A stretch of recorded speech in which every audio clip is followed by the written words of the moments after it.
vai sair e entrar para ver se consegue. Paloma aí, ó. Paloma Paloma. começou a gravar. Ótimo. Ótimo. Obrigado.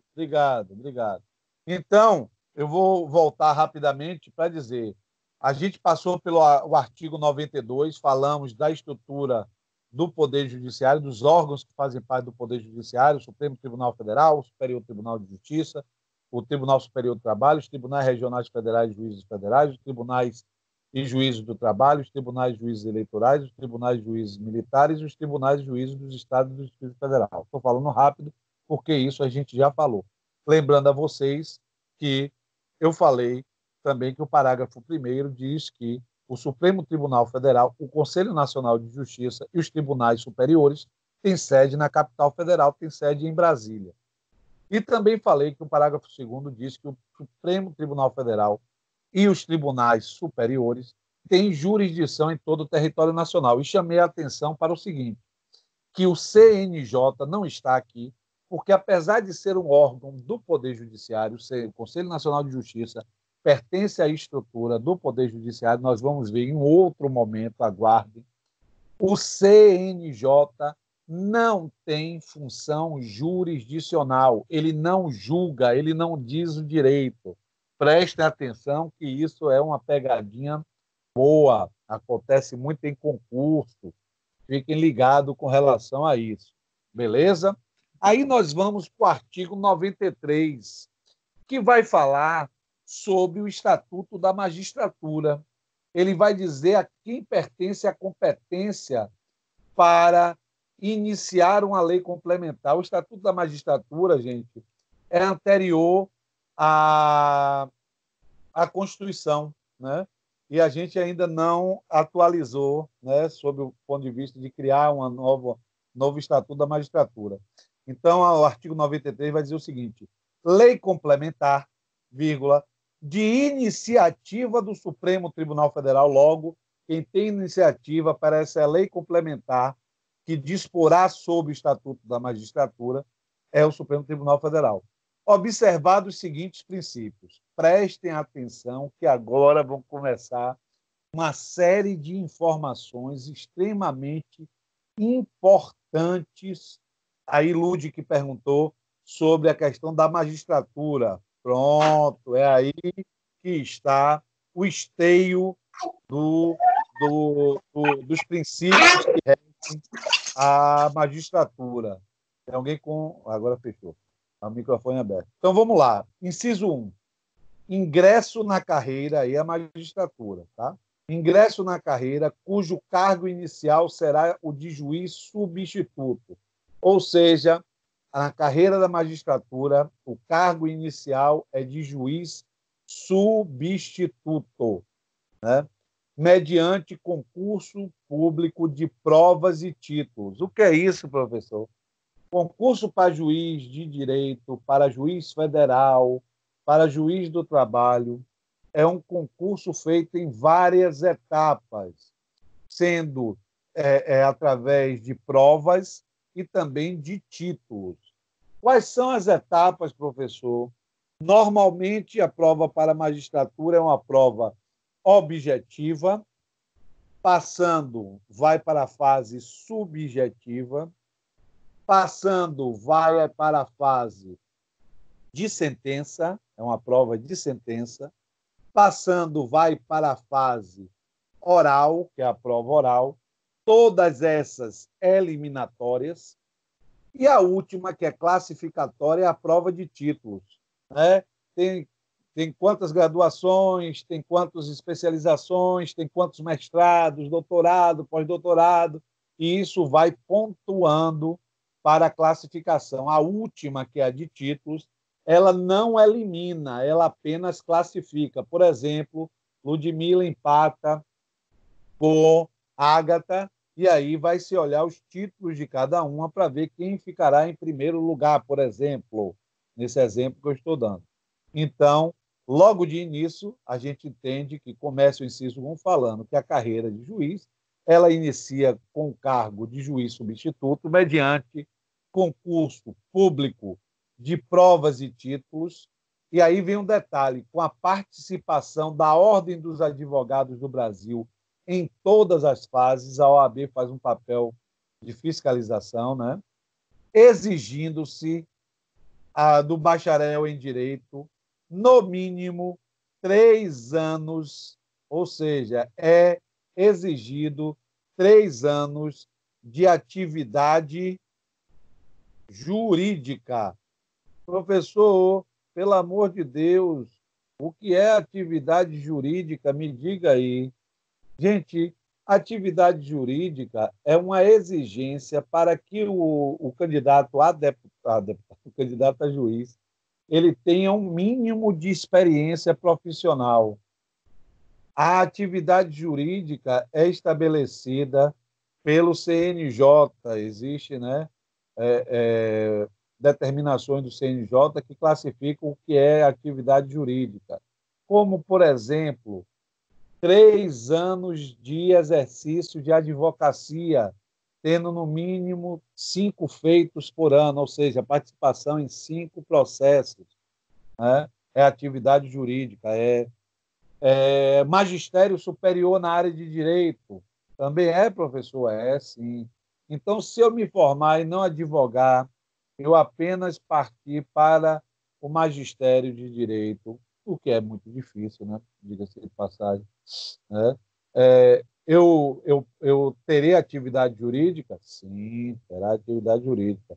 Professor, eu sou servidor público, eu sou técnico judiciário, eu sou analista judiciário. Se você assessora, se você atua na área jurídica dentro da estrutura do órgão, também você está exercendo atividade jurídica.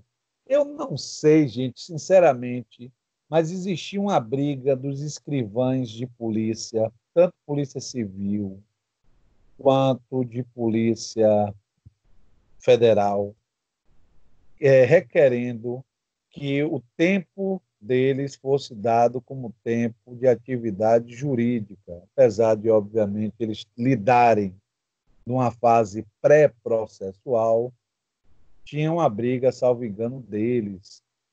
Boa noite, exigindo isso. Né? Então, é interessante. E obedecendo-se aí, no caso, as nomeações e a ordem de classificação. Eu vou dizer a vocês que hoje o concurso para juiz é um concurso extremamente longo, né? E é extremamente difícil. Por que é difícil, professor? Porque eu não sei, gente, mas os concursos públicos para a magistratura, para o Ministério Público, se tornaram coisas, desafios, onde a pessoa tem que ter uma dedicação quase que exclusiva, né? Então, eu tenho um amigo que é promotor de justiça, que ele diz assim, né, que eles fazem prova que hoje em dia, na época dele, que era muito mais fácil que hoje em dia, parece que é uma prova para que a pessoa não realize, né, a prova, coisa desse tipo.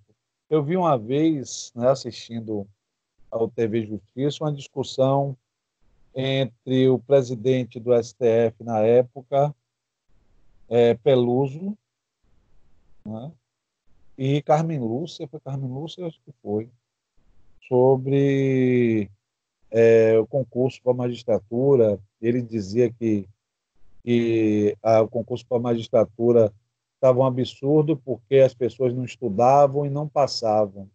E ela pediu uma parte e disse, presidente, deixa eu falar uma coisa ao senhor. O concurso público que reprova alguns ou muitos é um concurso público até forte, né, exigente, mas um concurso público que reprova a todos, para mim, o problema está no concurso público. E ela aí complementou. Nós não queremos doutrinadores, e parece que os concursos públicos querem doutrinadores. Nós queremos juízes, pessoas capazes de julgar. Mas, querendo-se ou não, hoje o concurso público ele traz essa exigência grande. Tá? Aí o inciso 2 vai falar sobre a promoção dentro da magistratura. É interessante também que vocês compreendam.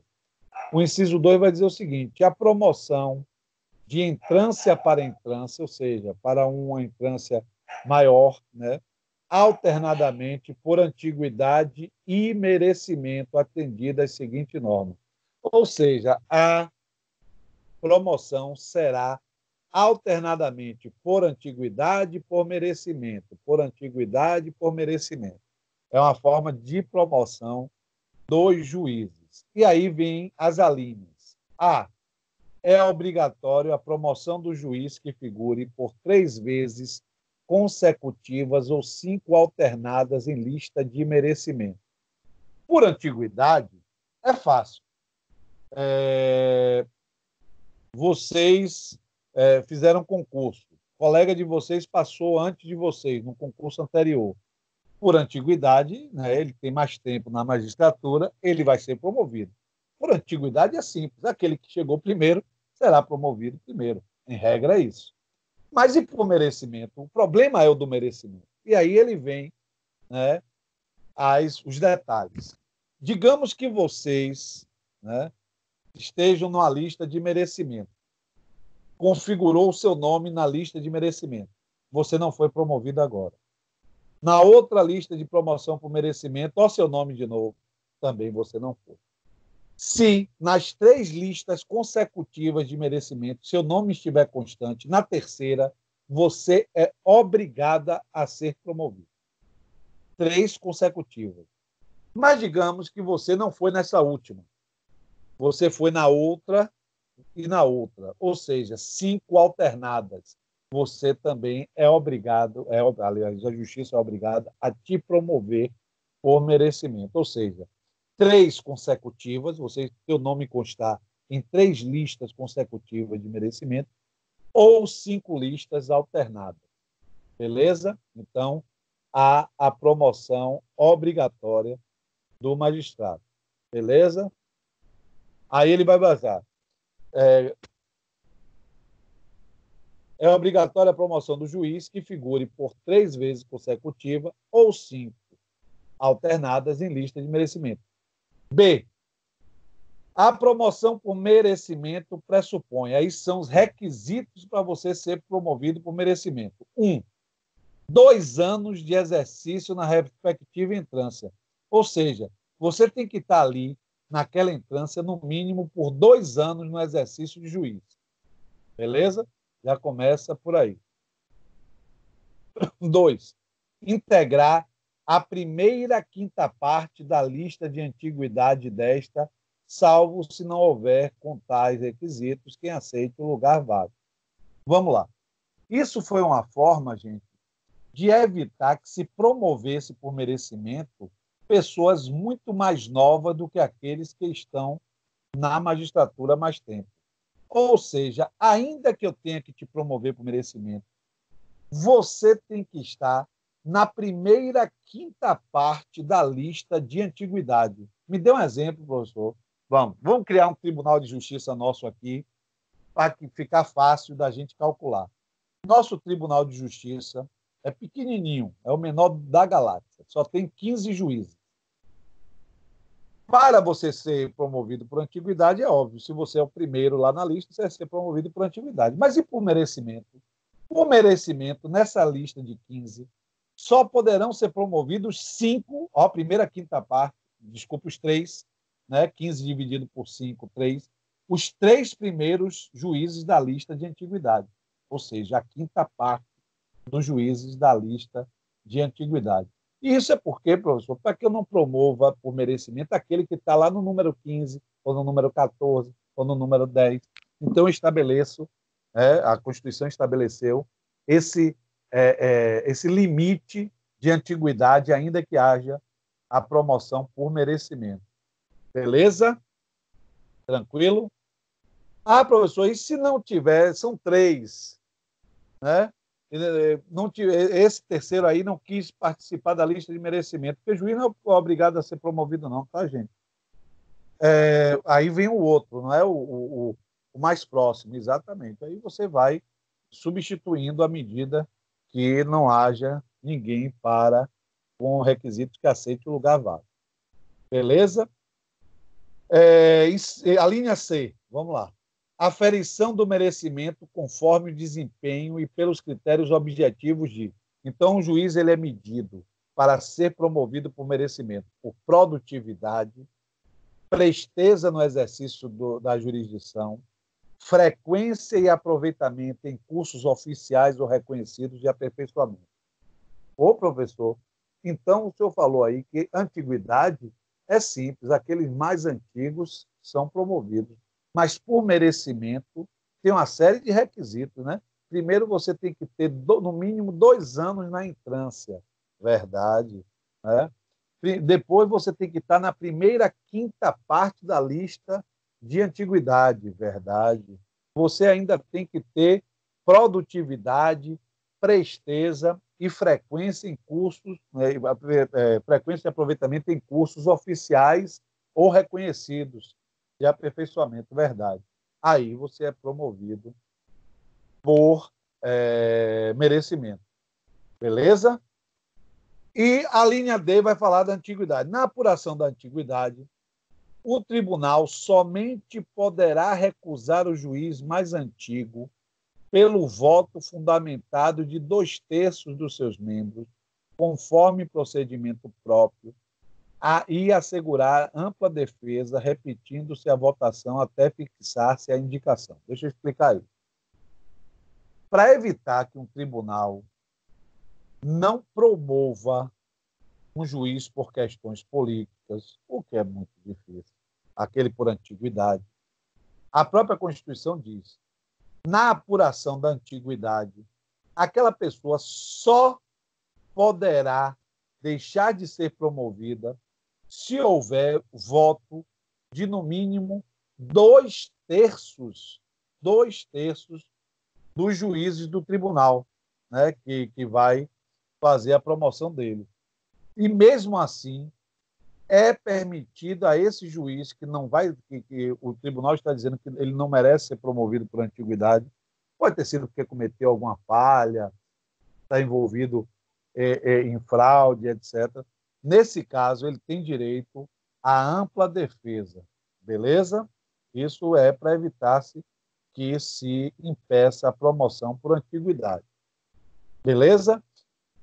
A linha E vai falar sobre a impossibilidade de promoção do juiz enquanto ele estiver retendo injustificadamente os autos de processo. Não será promovido o juiz que, injustificadamente, retiver autos em seu poder, além do prazo legal, não podendo devolvê-los ao cartório sem um devido despacho ou decisão, para evitar que o juiz que está lá cheio de processo na mão, né, devolva sem a decisão ou sem o despacho necessário para ser promovido imediatamente. Vou tirar esse processo, porque senão não vou ser promovido. Então, neste caso, independentemente de ser por merecimento, né, ou antiguidade, o juiz tem que se desincumbir desses processos que estão injustificadamente em suas mãos. Beleza? Tranquilo, professores? Vamos lá. Aí nós vamos para o inciso 3, que é o acesso aos tribunais de segundo grau. Deixa eu só abrir um parênteses, eu falei a semana passada, mas vou dizer. Se vocês olharem a Constituição não terá uma única palavra acerca de desembargador, expressão acerca de desembargador federal ou desembargador do trabalho, já que a gente está falando do tribunal. Na Constituição, esse cargo ele recebe o nome de juiz de Tribunal Regional Federal e juiz de Tribunal Regional do Trabalho. Na verdade, a criação é dos próprios magistrados, né, que criaram a denominação desembargadores do trabalho e desembargadores federais, para ficar com a mesma nomenclatura de juiz de segundo grau nos estados que recebem o nome de desembargadores. Então, apesar do carro vir com a placa preta escrita desembargador, a identificação ser desembargador, as peças processuais serem direcionadas a desembargadores federais, desembargadores do trabalho, a Constituição só traz a nomenclatura desembargador para juiz de segundo grau dos estados. Beleza? Então, professor, no ato da aposentadoria de um desembargador do trabalho, não vem escrito desembargador do trabalho, porque a Constituição permite exatamente. Vai vir lá, juiz de Tribunal Regional do Trabalho de tal região. Beleza? Vocês vão ver aqui depois. Eu só parei aqui para falar isso, porque a gente vai falar agora de promoção a tribunal. E aí é bom que vocês, né, o acesso aos tribunais, que vocês tomem conhecimento acerca disso. Tá? Porque aí, às vezes, você diz assim, professor, porque eu estou olhando aqui a estrutura da Justiça Federal tem juiz e juiz de TRF, não desembargador, né? Porque não é uma mudança constitucional, tá bom? Mas vocês vão usar as peças dirigidas aos desembargadores, né? E não tem problema nenhum. Vamos lá? Inciso 3. O acesso aos tribunais de segundo grau far-se-á por antiguidade e merecimento alternadamente apurados na última ou única instância. Ou seja, diga, todo juiz futuramente... Veja só, boa pergunta. Todo juiz será um desembargador? Depende, gente. Não. Porque tem muito mais juízes do que vaga para desembargadores, não é verdade? E aí, veja só, e esses tribunais, vamos pegar uns exemplos, tribunais regionais de trabalho, os tribunais regionais federais, os tribunais de justiça, eles não são compostos apenas por juízes de carreira. Ah, é mesmo, professor? É, vocês vão ver que esses tribunais, eles são também, suas vagas são preenchidas por membros da advocacia e membros do Ministério Público. Poxa, professor, então tem a possibilidade do indivíduo ser juiz sem fazer concurso? Tem, sim. Tem, sim. A última vaga aberta agora para o Tribunal de Justiça do Estado da Bahia foi preenchida pelo ex-advogado, professor de Direito Administrativo, professor José Aras. Ele participou de uma eleição na ordem. Dessa eleição saiu uma lista sêxtupla. Dessa lista sêxtupla foi entregue ao Tribunal de Justiça da Bahia, porque a vaga era de advogado, que era a vaga do quinto. Aí, nesse Tribunal de Justiça da Bahia, foi eleito uma lista, foi retirado desses 6 uma lista tríplice por eleição, e desses 3 foi entregue ao o governador do estado, Rui Costa, para que ele escolhesse um dos 3. Foi Marcelo, e não me lembro. Foi Marcelo. E Rui Costa, diga-se de passagem, escolheu ele, que foi o mais votado pela OAB, e eu acho que ele foi o mais votado também pelo Tribunal de Justiça. Se não foi o mais votado, foi o segundo mais. Eu não me lembro, acho que foi o mais votado também. Pelo Tribunal de Justiça, ou o governador. O professor, o governador escolhe o mais votado? Não, a Constituição não fala, é livre escolha do governador. Os governadores têm, por praxe, escolhido aqueles que recebem mais votação da classe. Como ali era uma vaga da OAB, o professor José Aras virou desembargador do Tribunal de Justiça da Bahia. Professor, aí me diga uma coisa, aí nesse momento ele toma posse, vira desembargador e é vitalício, vai ficar até se aposentar ou morrer, verdade? Como qualquer juiz, como qualquer juiz. Poxa, é assim? É assim, gente. É assim. A nossa Constituição traz essa previsão, né? Então, o Tribunal de Justiça, os Tribunais Regionais Federais, Tribunal Regional de Trabalho, Tribunal Superior do Trabalho, também, né, o STJ ele é formado por 1/3 de advogados, são formados por pessoas que não são oriundas da magistratura, entendeu, gente? Então, mas o resto das vagas, se eu estou falando que 1/5, né, não é oriundo da magistratura, os outros 4/5, né, fração, lembra? 1/5, volta 4/5, são juízes de carreira. Aí, nesse caso, ou ele é promovido ao Tribunal de Justiça, por exemplo, nesse exemplo que eu dei, um juiz por merecimento ou antiguidade para virar desembargador. Todos virarão? Não, gente, não. Nós temos uma centenas de juízes, e temos 60 e poucas vagas de desembargadores. Aí muitos acabam se aposentando como juiz. Nós temos caso aqui na Bahia, não é do Tribunal de Justiça, não, de uma juíza que foi promovida a desembargadora e não quis. Por quê? Porque já estava próximo de se aposentar, morava no interior, já acostumada, né? Voltando muito pouco tempo. O juiz pode, professor, se negar? Claro que pode, gente. Claro que pode. Beleza? Tá tranquilo, gente? Tá entendendo? Quem gosta desse tema, magistratura, essas coisas, vai gostar disso aí, desse iniciozinho aqui. Beleza? O inciso 4 vai falar a previsão dos cursos oficiais de preparação e aperfeiçoamento e promoção de magistrado, constituída etapa obrigatória no processo de vitaliciamento, a participação em curso oficial reconhecido pela Escola Nacional de Formação e Aperfeiçoamento de Magistrado. Deixa eu explicar aqui logo para você. Existem 3 garantias constitucionais mestras dos magistrados, que é vitaliciedade, inamovibilidade e irredutibilidade de subsídio. Ou seja, juiz não recebe salário, não recebe vencimento. Como ele é um agente político dentro da estrutura dos agentes públicos, ele recebe subsídio. Esse subsídio não pode ser reduzido, né? Ele não pode ser reduzido. Ele também goza de inamovibilidade. Ele, em regra, não pode ser retirado do juízo onde ele está, a não ser por motivo, né, de interesse público, né, maior, porque para evitar que, obviamente, você manipule um juiz e retire ele do lugar onde ele esteja praticando a judicância.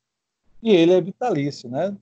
Só que essa vitaliciedade da magistratura, também do Ministério Público, é adquirida após 2 anos de efetivo exercício. Você faz o concurso, se torna juiz substituto, fica lá. Eu já tenho vitaliciedade, professor? Não, ainda não. Depois de 2 anos, aí você vai fazer um curso de vitaliciedade, né? E você se torna vitalício. Né? Depois de 2 anos de efetivo exercício, é que eu me torno vitalício? Exatamente. Você faz um curso de aperfeiçoamento. Professor, no caso desse desembargador do 5º, também ele só fica vitalício depois de 2 anos? Não. Nesse caso, no momento da posse, ele já é vitalício. Imagine. Então, é uma outra característica dessa vitaliciedade. Tá bom? Vamos lá? Inciso 5. O subsídio dos ministros de tribunal. Vamos lá. 5. O subsídio de ministros de tribunais superiores corresponderá a 95% do subsídio mensal fixado para os ministros do Supremo Tribunal Federal. Depois eu leio o resto. Então vamos logo entender. Professor, se o ministro do Supremo ganha R$1.000, logo o ministro de Tribunal Superior ganha 950. É isso? Porque corresponderá, o inciso aqui 5, é claro, o subsídio do ministro de Tribunais Superiores corresponderá a 95% do subsídio mensal fixado para os ministros do Supremo Tribunal Federal. Exatamente. E aí, os ministros do Tribunal Superiores serão efetivamente a referência do resto da magistratura, do restante da magistratura. Vamos ver? E os subsídios dos demais magistrados serão fixados em lei e escalonados em nível federal e estadual, conforme as respectivas categorias da estrutura judiciária nacional. Não podendo, ele vai estabelecer o que não se pode com relação à diferença. Não podendo, a diferença entre uma e outra, ou seja, a diferença entre os magistrados, ser superior a 10%, ou seja, um magistrado ganhar mais de 10% do que o outro, ou menos de 5% do que o outro. Então, fica entre 5 e 10, né, a diferença do subsídio. Nem exceder a 95% do subsídio mensal dos ministros dos tribunais superiores, obedecendo, em qualquer caso, disposto do artigo 37, 11 e 39, parágrafo 4º da Constituição. Então, aqui é só para que vocês entendam que os subsídios de magistrados são muito próximos. A polícia diz assim, pô, ministro Supremo, professor, é muito próximo de juiz, né? O subsídio dele é muito próximo. Juiz federal é muito próximo o subsídio de juiz estadual. Bem, gente, eles são muito, muito, muito próximos. Beleza? Lembrando que subsídio, gente, é um valor remuneratório em parcela única que não, justamente para evitar penduricalhos. Mas, professor, existe os penduricalhos. A gente não vai entrar nessa discussão agora, né? Mas é bom a gente ter ao vivo. Mas vamos lá. 6. A aposentadoria dos magistrados e a pensão de seus dependentes obedecerão, né, observarão o disposto no artigo 40 da Constituição. Aí é com relação à aposentadoria dos magistrados. Inciso 7. O juiz titular residirá na respectiva comarca, salvo autorização do tribunal. Professor, então, se eu me tornar juíza em Xique-Xique, eu deverei morar lá, se for em Cocos, lá, se for em Vitória da Conquista, lá, exatamente. Salvo se houver autorização do próprio tribunal permitindo que você more distante. Professor, eu fiquei sabendo que existem alguns casos no Brasil de juiz que mora em outro estado, é verdade? Eu já ouvi falar também, né? Mas deve estar dentro do conhecimento do seu tribunal, não é verdade? Esperamos todos nós. Vamos lá? Inciso 8º. O ato de remoção ou de disponibilidade do magistrado, aí vem, por interesse público, olhe, ou seja, porque o juiz é inamovível, mas ele pode ser removido ou disponível por interesse público, fundar-se-á em decisão por voto da maioria absoluta do respectivo tribunal ou do Conselho Nacional de Justiça, assegurada a ampla defesa. Professor, então a regra é que o juiz não pode ser removido do local onde ele faz a sua prestação jurisdicional, né, a não ser quando ele é promovido, né, ele aceita a promoção, ou por remoção ou disponibilidade por interesse público, e aí por voto de maioria absoluta dos membros do tribunal, verdade, garantindo a esse juiz garantindo-se a esse juiz. Professor? Diga. Professor, eu soube que quando a pessoa que está disputando um concurso para magistratura, quando ela atinge o primeiro lugar, ela pode escolher, é verdade? Que ela pode escolher onde ela quer ficar? Olha, veja só, isso vale para qualquer concurso. Vou dar um exemplo. Eu passei concurso, quando eu passei na Polícia Civil, eu tive uma classificação boa. Acho que eu fui o 5º. E aí, no dia que a gente foi para estabelecer onde nós iríamos ficar, eu me lembro como hoje, a gente foi para o auditório do DPT, ali no Departamento de Polícia Técnica, e eles colocaram num quadro enorme as delegacias e as vagas. Aí, digamos, uma vaga numa delegacia. Se o primeiro colocado escolher aquela vaga, óbvio que você não vai poder ir. Não é isso? E aí, sucessivamente. 3 vagas na Barra. Aí, os 3 primeiros escolheram a Barra. É óbvio que se você for o 4º, você não vai. Na magistratura, gente, vai ser, obviamente, aonde tiver necessitando, assim como na polícia ou em qualquer outro órgão. E, obviamente, a classificação da pessoa, se tiver a possibilidade de escolha, vai influenciar nisso. né? Mas pode ter certeza que em tribunais de justiça de Estado vocês vão assumir comarcas no interior e, obviamente, interior mais distante, né? Então, é mais ou menos por aí. Então, vocês vão primeiro para uma cidade pequena, onde você vai ser um juiz que a gente chama de clínico geral, vai fazer tudo, crime, família, né? É, é, vai fazer o papel, a gente fica brincando que faz assim, constrói foguete, né? Desata nó, faz tudo, porque acaba desaguando tudo nele. Então, ele faz absolutamente tudo, né? Como juiz na cidade interior. Não, aquele juiz efetivamente que tem a magistratura como um sonho, quando ele vai para uma cidade do interior, ele acaba realizando esse sonho, porque ele ali acaba fazendo tudo, né? De causas simples às mais complexas acabam caindo na mão dele, porque o município é muito pequeno, só tem ele como juiz, raramente vai ter um substituto, né? Sabe Deus quando tem um substituto, né? Ainda mais nesse Brasil nosso, e é um grande problema, viu, gente? A gente reclama do Poder Judiciário, a gente reclama, mas é bom que se diga, a estrutura do Poder Judiciário brasileiro ela é muito ruim porque nós temos poucos juízes, é bem que se diga, nós temos poucos serventuários, né? Quantas comarcas vocês conhecem que não tem serventuário de carreira e acabam se utilizando o servidor da prefeitura que é emprestado, né? Então, isso tudo acaba prejudicando, trazendo prejuízo para a prestação jurisdicional, na verdade. Então, veja que ruim é isso, né? A gente perceber, ter essa percepção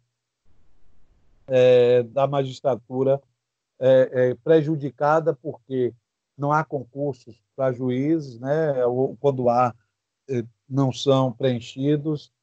Também não há concurso para a estrutura do Poder Judiciário, analistas, técnicos, e isso acaba sobrecarregando muitas vezes o juiz, sobrecarregando o serventuário, e, obviamente, isso traz consequência para o jurisdicionado, né?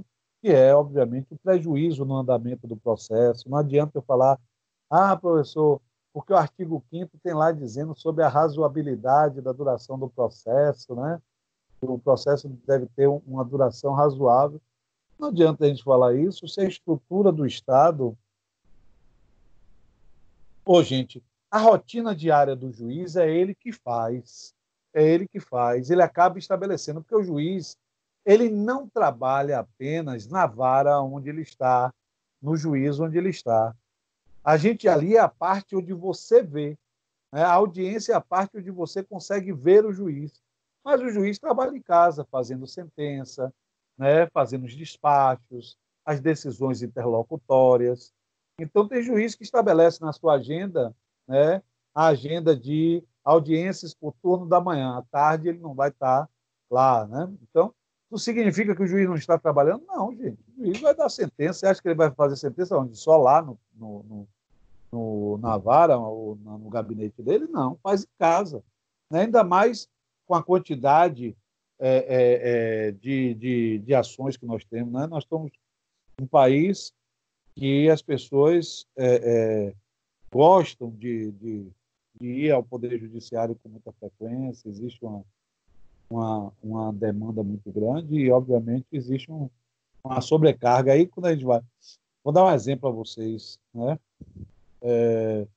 É bom saber.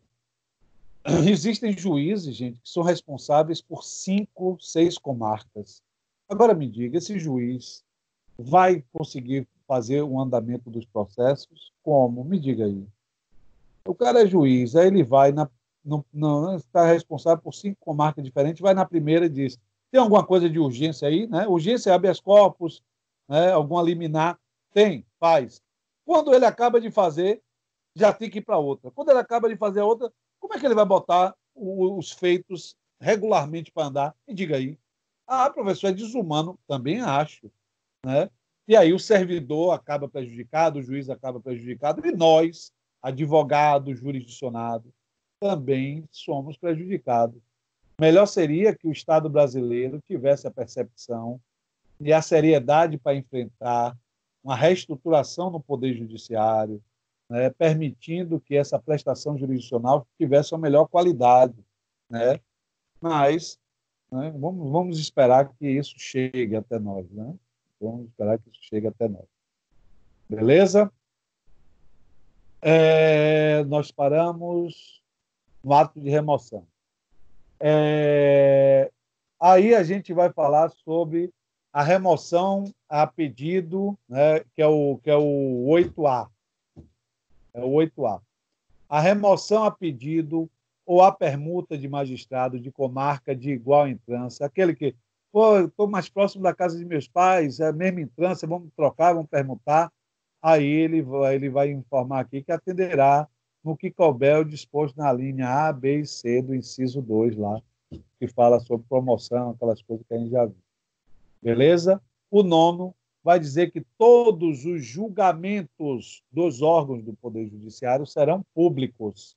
A regra é que os julgamentos são públicos. Os juízes podem, né, quando verificar questões que envolvem a intimidade, né, ele pode estabelecer o segredo de justiça. Mas vamos lá. Todos os julgamentos dos órgãos do Poder Judiciário serão públicos e fundamentadas todas as decisões. O juiz ele só julga fundamentando. Vocês vão ver lá em Teoria Geral do Processo, quando vocês forem ver as sentenças, vocês vão ver os elementos da sentença. Quais são os elementos da sentença, os requisitos da sentença, né? Que são relatório, fundamentação e dispositiva. Aí o professor vai ensinar vocês. O relatório vai narrar os fatos, o que foi trazido.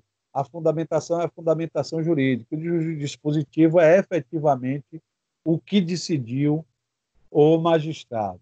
Beleza? Então, vamos lá. As decisões... Cadê? Todos os julgamentos dos órgãos do Poder Judiciário serão públicos e fundamentadas todas as decisões sob pena de nulidade, podendo a lei limitar a presença ou determinados atos. É o poder de polícia que o juiz tem, tá? As próprias partes e seus advogados, ou somente a este, em casos nos quais a preservação do direito à intimidade do interessado no sigilo não prejudique o interesse público à informação. Que é o caso, por exemplo, de ações que envolvam menor, né? Criança, que a gente não usa mais a terminologia menor, criança e adolescente, que normalmente não são públicos. Beleza? 11 veio através da Emenda Constitucional 45 de 2004. Isso é interessante. Gente, os tribunais de justiça, deixa eu ver se eu consigo aqui abrir a internet.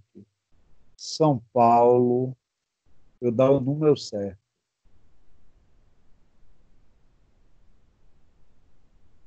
Eu ver aqui o número de desembargadores de São Paulo.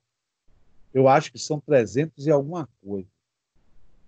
Os tribunais de justiça têm uma quantidade de desembargadores grande.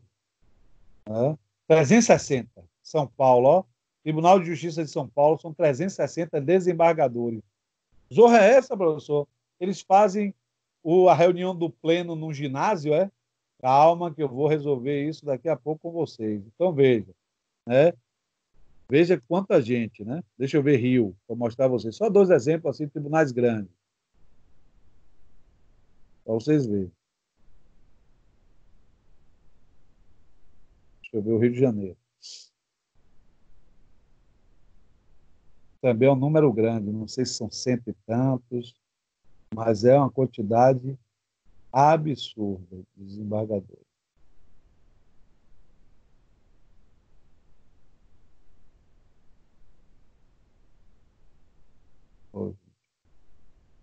Depois eu vejo aqui para vocês, senão a gente vai perder tempo. Mas por que eu estou falando isso? Porque tem a ver agora com o que a gente vai falar, né? Que os tribunais que tenham muitos desembargadores, né? Muitos componentes, né? Não são só desembargadores. Ele vai dizer assim, os tribunais... Né? Não, minto, eu pulei um, não foi, pulei o 10. As decisões administrativas dos tribunais serão motivadas em sessão, sendo as disciplinares tomadas pelo voto da maioria absoluta. Aí é com relação às decisões administrativas normais, né, que não são decisões jurisdicionais, não é de julgamento. Aí são as decisões administrativas do tribunal. Mas vamos a esse aí, que é o 11. Nos tribunais com número superior a 25 julgadores, que é a maioria dos tribunais, gente. Pra você ter ideia, o TST são 27, o STJ mais de 33. Então, nos tribunais que tenham mais, né? Então, preste atenção, os tribunais com número superior a 25 julgadores poderá ser constituído órgão especial. Deixa eu explicar, depois eu leio o resto. Ou seja, esse caso de São Paulo, imagine, toda vez que eu tivesse um julgamento de competência do pleno, eu ia ter que juntar 360 juízes, né, desembargadores, para julgar. Imagine quanto tempo não ia durar. Então, a própria Constituição cria um órgão chamado órgão especial em todo tribunal que tenha, no mínimo, né, que tenha, desculpe, número superior a 25 julgadores, vai ser criado esse órgão especial com, no mínimo, 11 e, no máximo, 25, aí o regimento interno determina, que serão preenchidos metade por antiguidade e metade eleito pelo tribunal, né, para um período, né, que é um período temporário, que farão a função tanto jurisdicional quanto administrativa do pleno. Ah, professor, então, em regra, quando há um recurso ao pleno, quem assume esse recurso não é o pleno todo. Imagine São Paulo, ia ter os 360, não. Lá em São Paulo vai ter um órgão especial com 25 desembargadores, que sempre vai estar mudando, que vão cumprir o papel como se fosse os 360, é isso? Exatamente isso. Então, é isso que o inciso 11 vai falar para nós, do artigo 93. Nos tribunais com número superior a 25 julgadores, poderá ser constituído órgão especial com, no mínimo, 11 e, no máximo, 25 membros para o exercício das atribuições administrativas, como eu falei, e jurisdicionais, delegadas da competência do tribunal pleno, provendo-se metade das vagas por antiguidade, como eu tinha falado a vocês, e a outra metade por eleição pelo tribunal pleno. Professor, é uma forma, então, de eu não juntar tanta gente, né, para julgar um recurso qualquer, verdade. Então, toda vez que a gente fala do pleno, recorreu ao pleno, quem acaba assumindo esta função é o famoso órgão especial. O Tribunal de Justiça da Bahia tem? Tem. O Tribunal de São Paulo tem? Tem. Do Rio tem. Né? O TST tem. E por aí vai. Professor, o STF tem? Não, gente. Né? Quantos membros tem o STF? Tem 11. Como é que vai ter, pelo amor de Deus? São mais de 25. Então, o STF não tem. Então, independente da quantidade de membros, o limite... Fale de novo aí, que eu não... Quando eu olhei para cá, tava... Faça a pergunta de novo aí, para eu ver. Porque eu não estou aberto aqui, eu estou usando o celular, e aí não fica difícil acessar. Deixa eu ver se eu consigo acessar. Então, independentemente da quantidade de membros, o limite de componentes é esse, em regra. Sim, sim. Então, veja, eu estou falando o seguinte. Ixi, como é que eu volto agora? Deixa aí. Então, o que eu estou falando a vocês é, se o tribunal ele tem mais de 25 julgadores na sua composição, há a possibilidade de criação de um órgão especial. Normalmente, eles criam justamente porque é muita gente para atuar no pleno. Beleza? Vamos lá? Vamos ver se a gente acaba pelo menos o 93 hoje. 12.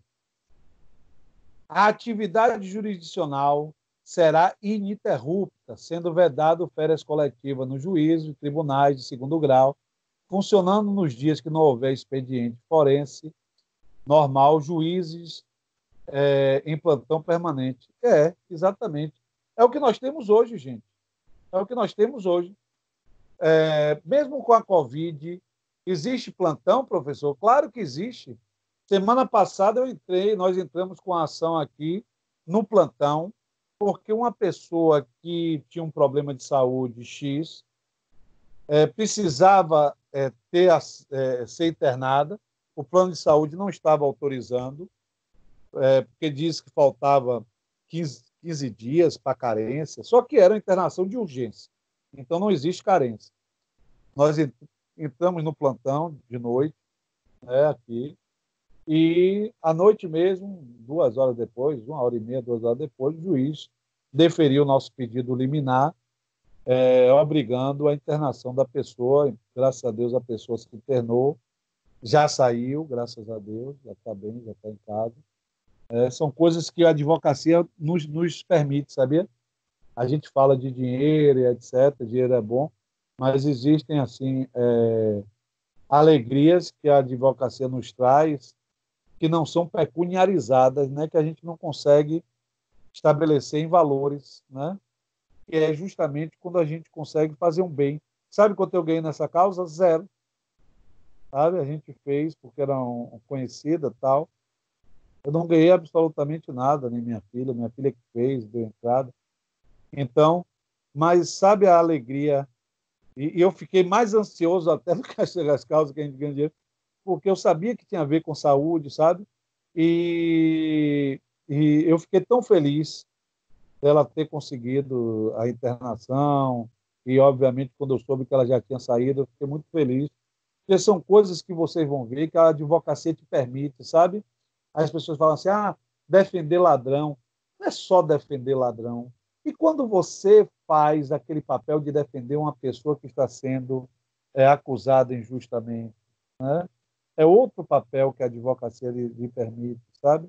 De você acompanhar uma pessoa numa delegacia ou uma pessoa numa audiência que está sendo acusada injustamente. Ocorre, sim, ocorre.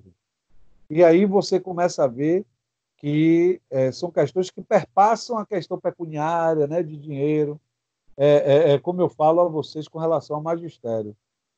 Magistério é só um mar de almirante, professor? Não. Magistério tem seus percalços. Eu estou vivendo um agora, né, que é o fato da Covid, desse tipo de aula à distância. Eu, que vocês sabem que sou uma pessoa que gosta de estar perto de vocês, dialogando nas minhas aulas.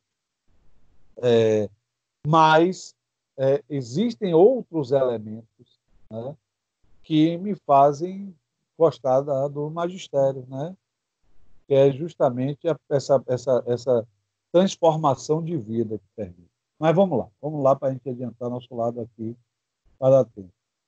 O número de juízes na unidade jurisdicional será proporcional à efetiva demanda judicial e respectiva população. Deveria ser. Infelizmente, a gente tem número de juízes inferior ao que a população necessita.